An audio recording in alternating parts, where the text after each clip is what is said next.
Welcome back, everybody, to the No Starving Artist podcast. It's podcast, doesn't matter. I digress. It's great to have you here, as always. Some incredible episodes in the past couple weeks, so make sure you go tune into those first and foremost. Secondly, as always, nsadance.com. That's where you can find out anything there is to know about No Starving Artists.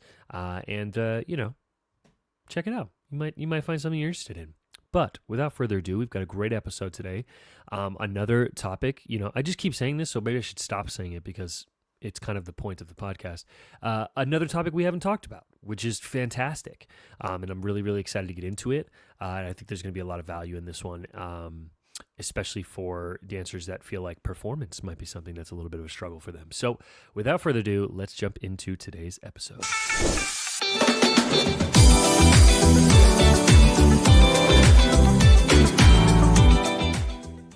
Sarah Marie Picard, welcome to the No Starving Artist podcast. How are you today? Thank you. I'm great, and I'm really happy to be here in conversation with you. So, yeah. Me too. Tell everybody a little bit about who you are and what you do.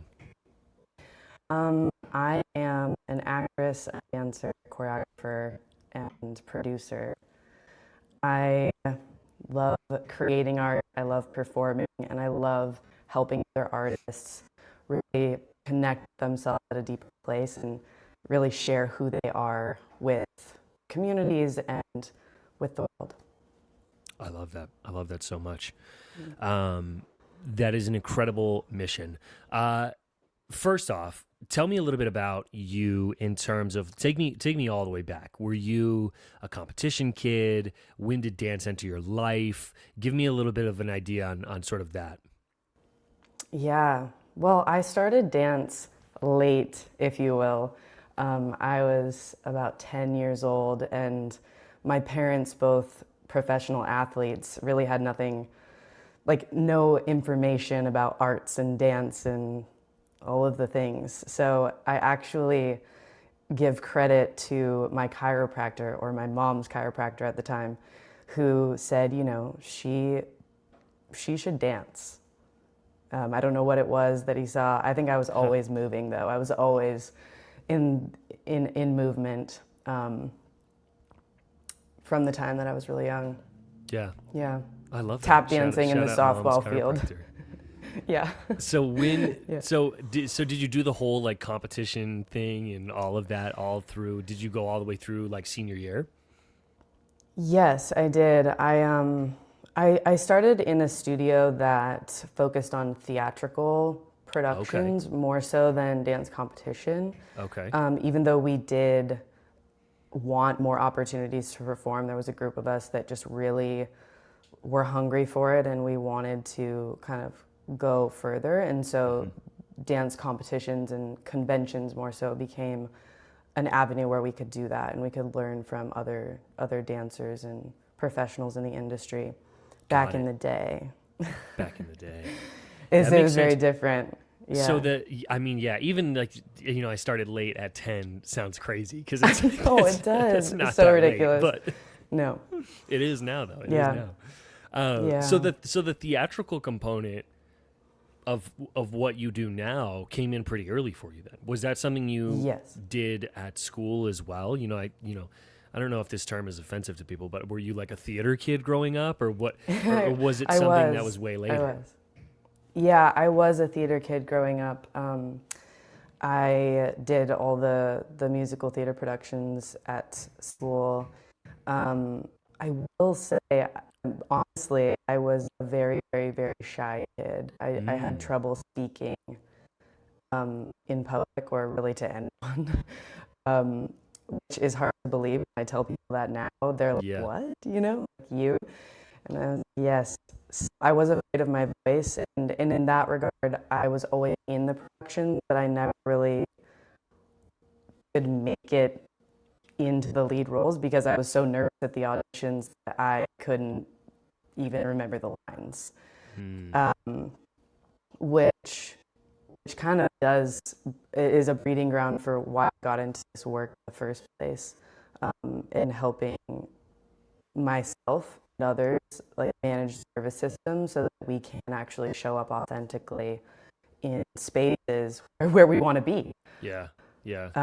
So yeah, that is Got my it. That makes experience sense. early So on. so it was so you weren't necessarily, I'm not like I feel like extroverted gets sort of very thrown around, but you weren't the person that was just kind of out and about chatting everybody up, super outgoing, that type of thing.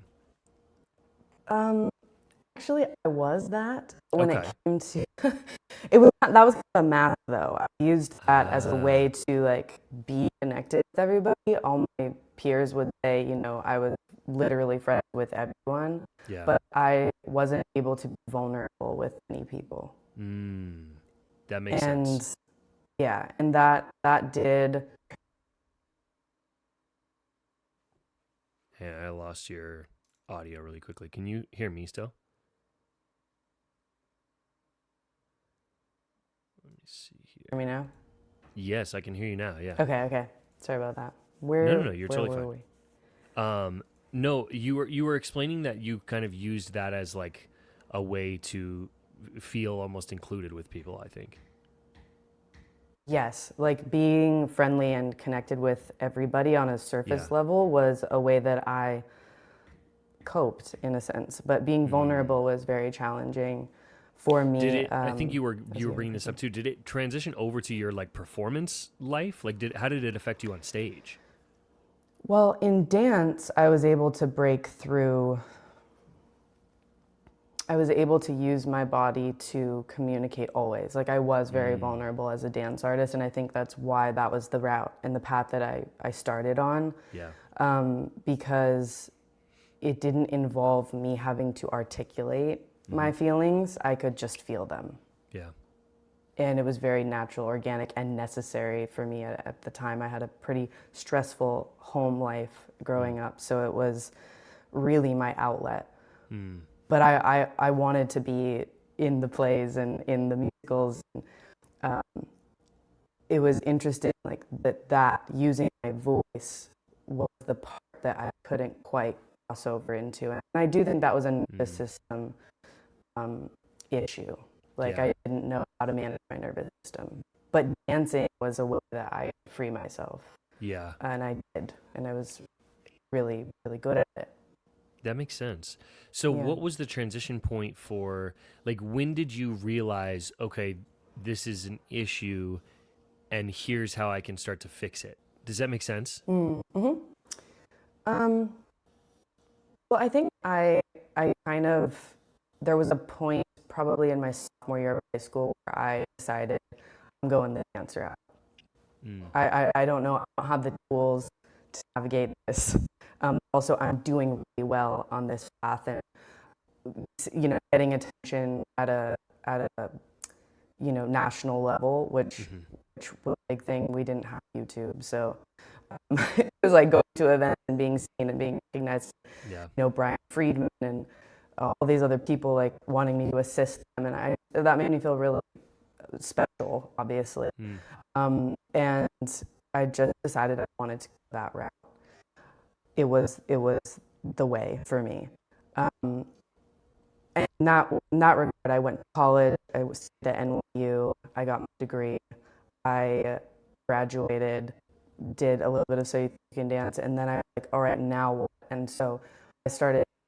Hey, everybody, it's Jason. I am bugging you. I'm interrupting this episode to let you know that we did have a little bit of technical difficulty, and I didn't want to just chop it right back into the second take because it would have sounded weird. So, just a heads up, we're going to be jumping to a new recording right now, but we're going to pick up right where we left off. Okay, so you start getting opportunities to assist. You end up doing So You Think You Can Dance a bit. You go to NYU. You go that route. And then where was sort of the next, what did you do after? Um, well, I discovered teaching, which was new. I had While never in college? really. Just after. I was Okay. very much a dancer in Okay. college. I Okay. was like dancing in all of the pieces and perform. I was just like dancer, dancer, dancer. Yeah. And then the real thing, the real life artist coming out of college and trying to figure out how to dance and work and make Mm. make it make sense. You know, like that Yep. kind of hit me. So I was like, all right, let's figure this out. It's Um, exciting. yeah. And so I started teaching dance, and that really boomed and Mm, expanded very quickly. I was being asked to go places and teach in events, and um, I noticed I noticed a couple of things, and the main thing was dancers really had trouble connecting and to themselves, to the work, to the story, like how do we do this thing? hmm. Um, and I also related for reasons that I've shared with you, like Yeah. how do I be vulnerable? And so I started studying this in myself. I obviously took lots of acting classes and voice and speech um, and I started exploring how I could help Mm, other dancers break through their own perfectionist mindset yeah. and come through. And that's really how I discovered this thing I call acting for dancers, Yeah. um, and the method that I use to help dancers be more authentic and vulnerable in their performance. Yeah. So when you start noticing this trend of like, okay, these dancers are having a little bit of a hard time really resonating and connecting with the pieces, Yeah. and you're asking them about it, what are some of the responses that you're getting? What's some of the, like, what are you realizing is happening internally for them that's creating the disconnect? It's a great question. Definitely a lot of tension. So Mm, tension in the body is the number one, interesting. um, you know, swallow, like it swallows our authenticity Yeah. whenever there's tension present. And so there's a lot of dancers don't breathe, Mm, which is really like the foundation is relaxation. yeah. Um, and I find a lot of the problems like forgetting steps um, or overthinking. Yep. There's a lot of overthinking and just being in the mind and not focusing the mental energy into imagination and Yeah. allowing the imagination to create more freedom Mm, in our bodies because they're very intelligent. I'm sure if you've done any meditation, you're like, I can be sitting on my couch, but if I enter a certain space in my mind and use my mental energy to focus on something, I can actually go somewhere else. yeah. Yeah. Um, and dancers don't know that. I mean, gosh, as a human, I didn't know that. Um, so there's a lot of focus and relaxation, concentration Mm. to help get out of the mind and into the body. In the tension, so actually, first, I have another question. Was that similar to what you did? You ever experience any of those things when you were sort of like growing as a dancer? Did you experience that tension Mm. or those components that you talked about, and were you aware of them, or was it like a hindsight thing where you were like, oh, got it? Great question. I think for me, I always struggled with attuning to other people's perspective. For example, who's watching, what what are they thinking? Like, do they like me? Oh yeah. Am I gonna get the job, or am I gonna be called on stage, or am I Yeah. gonna be featured? Like, it was me being outside of my body, and a lot of dancers also struggle with that I Yeah. work with. So thank you for asking that question. Um, but definitely perfectionism. I really struggled with feeling like I needed to be perfect in every moment, Yeah. which created a lot of mental tension, and that translates into the body. Yeah. Like where your focus goes, the energy flows. It's similar where there's Mm. where what's happening in the mind is being translated into the body, Yeah. and that is also being translated to the audience. Mm. So if I'm trying to be perfect, I'm trying to tune to someone else, I'm outside of my body, I'm not really connected, neither is the audience. Yeah, that's very. I struggle with attuning to other people very like really really bad from a teaching perspective. Yeah, I was just about to say I'm that's a kind of whole. always like, I always think that like the example I always give is like if there's someone in the room having a conversation, I always think like they're talking about me. Like they think class is terrible. They're talking about how bad class is. And I'm like 90% of the time that's not what's happening. But it's like No. in my head. And sometimes I get so carried away that I have to like during class, I have to catch myself and be like, okay, stop, because we're not even teaching at this point. We're just like That's so real, yeah, though. and that's like me as a full-fledged adult. So it's like a kid struggling with that is hard. Yeah. The perfectionism that you sort of felt, was that being driven or reinforced by things around you, or was that just something that internally you felt like you just kind of carried with you? It was definitely something I carried with me. I had a lot of support from my teachers and my community. Yeah. For the most part. I also was bullied, so I forgot about that. Just a little slight detail. Just a slight detail, yeah. I got really good at dance. This is so great, yeah. I got really good at dance, and I got moved up into more advanced levels. And the older dancers didn't like that. So okay. they came after me. And I think that definitely had an impact on 100%. The way I showed up in rooms. And I have in my past had that same experience with teaching. It's shown up that way too, like, they're talking about me.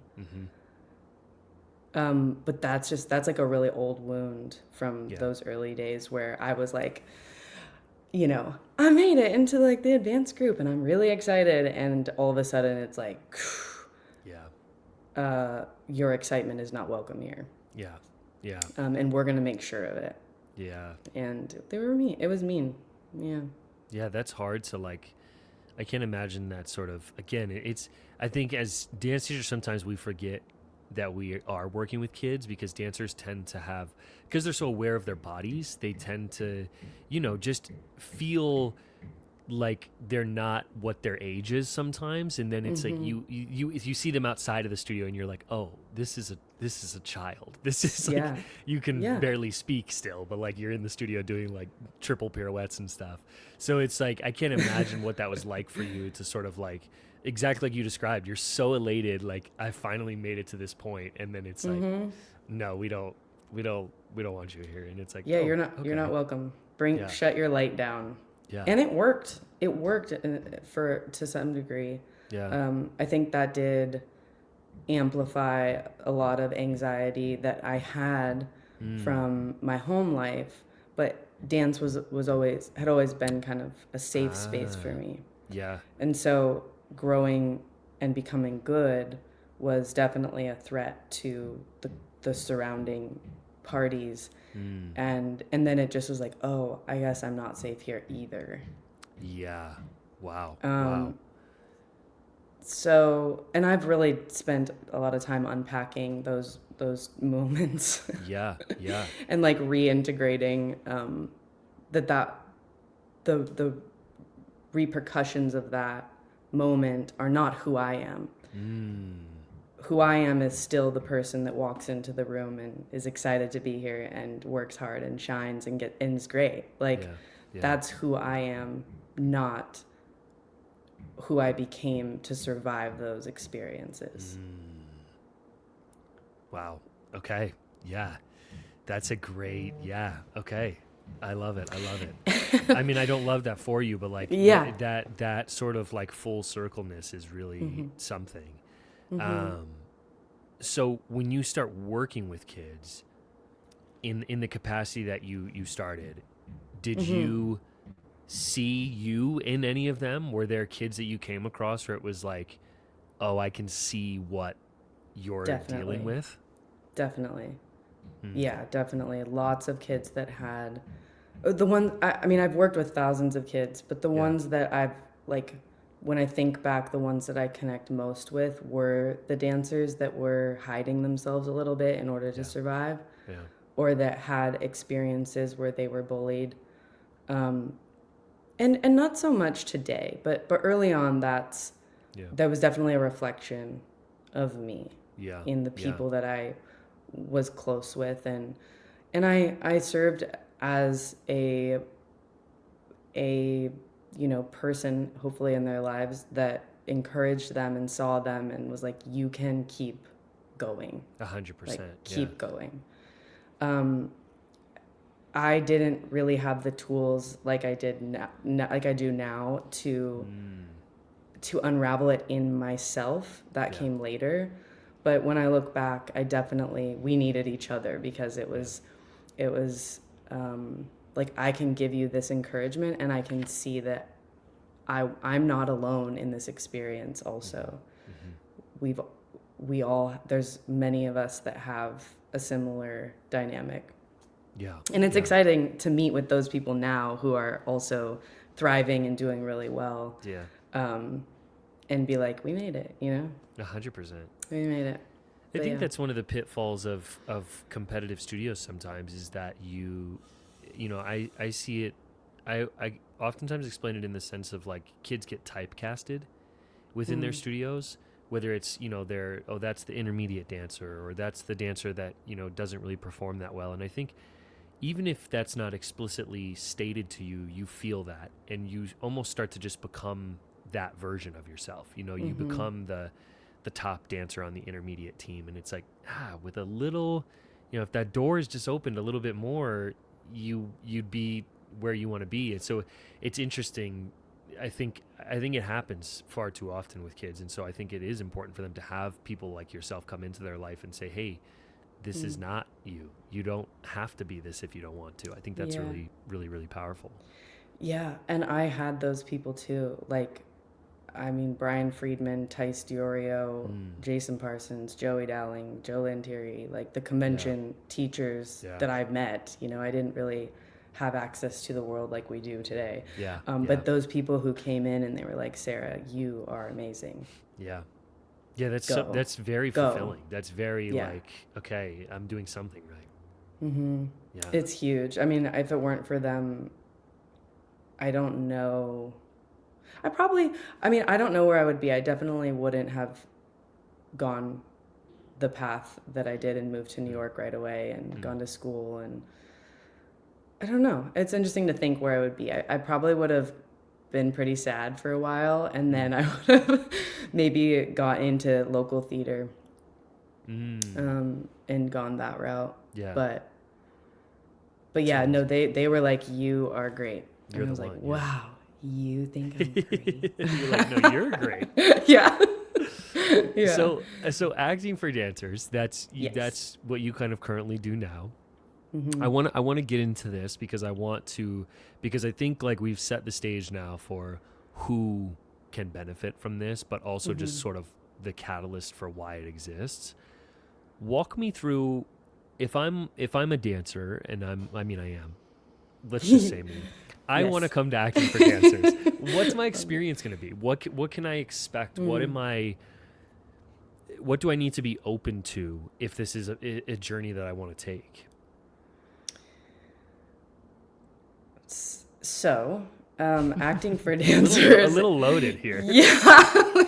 Acting for dancers is truly a safe space to access parts of the self that have maybe been left behind or shut down. And we don't go deep into that. It is transformational, but it's not a therapy session, However, we do run into blocks and places where we've held ourselves back emotionally through the work.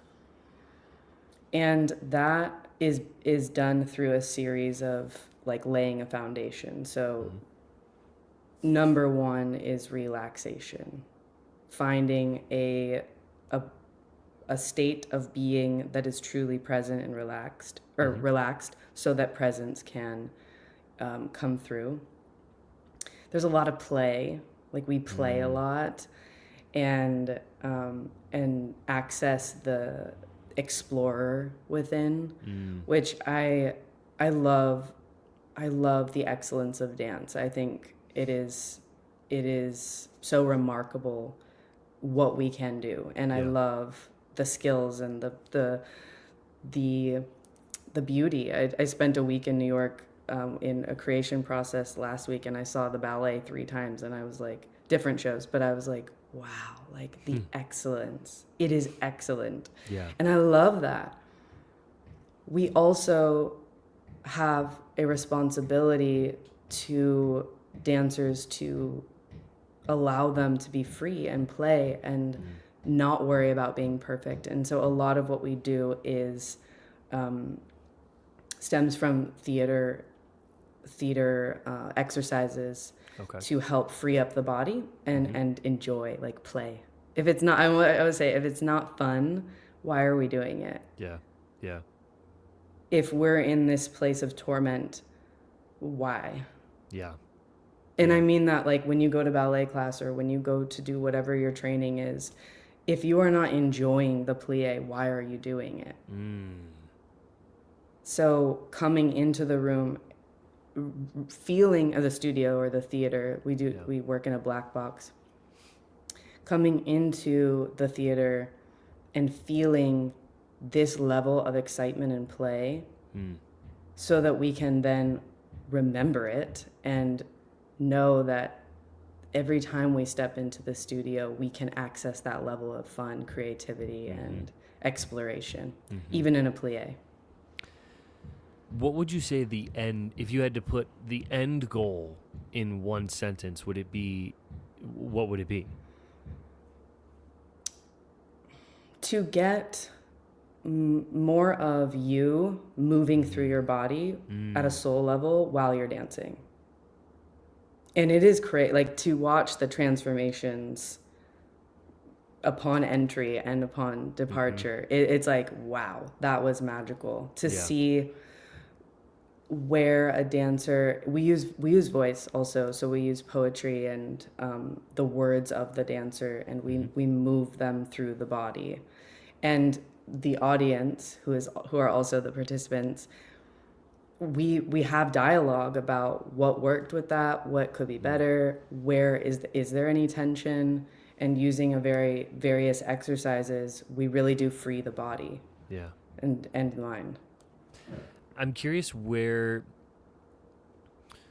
we talked earlier that this is a noticeable issue with dancers. I mean, it's feedback that I give competitive kids all the time on stage. It's like, you need to breathe more, you need to connect with your music more. Like it's something that is very, very frequent right now.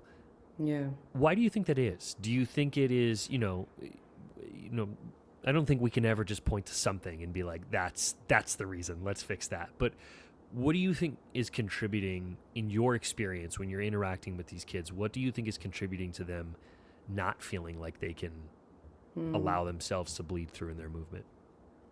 Well, I think it is really connected to what we talked about earlier, the fear of not doing it right, the fear of actually who's watching. Yeah. If I go for it, I'm going to draw attention to myself, and then maybe these people won't like it. Wow. It's like there's just so many social dynamics at play, as well as the desire to really get it right. Yeah. And I think the takeaway, if I summed it into one sentence, is we go so deep into ourselves and into the oneness with ourselves that the rest kind of disappears. And then it's me. I am in the space, really. I'm in the space, I'm moving in these steps, I'm enjoying them. Maybe the thoughts come in about who's watching or whatever, but I know how to relax out of that and come back into deeper, I guess, like, unity within myself. And the more I do that, the more others want to join on that journey. Yeah. So it becomes very powerful. That was a long one sentence, but it was a great one. But yeah. Do you think, I oftentimes struggle with the idea that traditional dance training sometimes creates or contributes to some of these issues that we're talking about. And I think, it's easy to take things out of context or to exaggerate things. I'm not suggesting at all that we abolish, dance training as it is. No, but yeah. it feels sometimes like there's an imbalance between the sort of, the structure and the specificity and the skill acquirement, and then the play and exploring that you mentioned earlier. Where do you lie on that spectrum? What are your thoughts on that? As someone who's gone through, you did the studio thing. You also, I didn't go to college for dance, so I don't have that experience. So just for you and your experience, where do you feel like you lie within those thoughts? Well, like I said, love technical excellence. So I am a supporter of training. Yeah. I think where we have dropped the ball is in finding a balance, or I guess there really isn't a balance currently, because this work is so, it's very small right now. Yeah. It's like, which is fine. I took a hiatus, and so I'm back and I'm at full speed, ready to bring this and open the doors for anyone who wants to explore deeper within themselves. Yeah. But the transformations that I've seen in a small amount of time for dancers has internally, like their internal world, and shifting this dynamic from being outwardly focused to more inwardly centered is drastic on the technical side. Interesting. Yeah. I mean, the way that the body opens and moves and shifts is pretty miraculous. Yeah. When we really connect deeply to ourselves. Yeah. I see it in myself, Yeah. Go ahead. So now I love to keep things as actionable as possible with guests, because there are, there's a lot of teachers and directors that follow me and listen to my content, and I always, I don't know, I feel like it's sort of my contribution to the community at large is like, how can we be, what are the actionable steps we can take? Right. And I think this is a great point to pivot into that is, if I'm a studio owner listening and I'm like, okay, I hear you, I can't rearrange my whole schedule and add a bunch of acting for dancers classes. What could I do? What are some things that I could do, or my teachers could do, that you feel would help bridge or balance us out a little bit? Yeah, it's a great question. And I'm working on a teacher training of some sort. Yeah, so okay, love it. In the future, there will be that. Love it. But if the studio is not able to, for example, bring me in to do a full workshop, right? I think the biggest advice I can give is to have a safe space to create and discover what that means for your dancers. We all have, parameters around where we feel safe, and I don't think it's talked about enough. But in order for the kids or anybody to come into a room and really be their true self, they have to feel safe. They have to feel... What do you think that looks like? Do you think that looks like asking them? What I think so, yeah. Okay. I think it is, and they'll probably be like, I don't know, what is safety? But then you might have a kid that really does know, and that sparks... Yeah. Yes, and that opens the conversation. I have a lot of conversation with any dancers I work with, any dancers I'm in the studio creating, through my company. Like, it is about us seeing each other as humans, and that's working with 10-year-olds, or that's working with, adult professionals. Yeah. And that is lacking a lot of times. I think dance teachers come into the room trying to force and control the dynamic. And that immediately shuts off any level of play. I think it is challenging to be a dance teacher because you've got 1 hour with these kids a week. This was going to be my question for you is, do you think that because I see exactly what you're saying. Sometimes I think it's competition that creates this sort of Yeah. imbalance a little bit, because the teachers are rightfully so concerned about the competitive component that then we I think we lose sight a little bit. Yeah, it gets almost in the drill sergeant Yeah, yeah. level, and like there is a place for that. I like to think of hats, you know, like I have Mm. my director hat on, and we are gonna get this clean. Yep. I have my I don't know, like I would call it acting for dancers hat, but Yeah. I have my I don't know. Does someone have a good idea for this? You tell us. We need a Reply, hat name. comment. We need a Yeah, hat we need name. a hat name for this, but like a hat name where now we're exploring the freedom of the dance and the performing and the storytelling and what is happening in this moment and what does it make me feel. The kids are so knowledgeable on this level, but Yeah. but we rarely access it from a teacher's standpoint, and then we just are like, no, you're doing it wrong. And the no, you're doing it wrong is pushing them out or to the side, like down. It's like push them down. Yeah. But their voice is really needed in the process. And I think the more we can invite it, the more respect we give the dancers and the more respect they give us back. Yeah. Do you think it I mean, I think I know the answer to this already because you kind of mentioned it. Do you think that when we find that balance, if we ever do, but in the journey to find that balance, to open up communication, to create that safe space, do you feel like the whole operation becomes more efficient at that point? I do. Me Yeah, too. that's a great question. Yeah, yeah, it does. It all of a sudden the energy in the room shifts, and when there is a supportive, safe environment, everybody rises. I What is love that. that? A raising tide. Wait, what is Yeah, it? A raising tide. yeah. I know what you're A talking rising about. tide raises all ships. A rising Yes. tide raises all ships. Yes.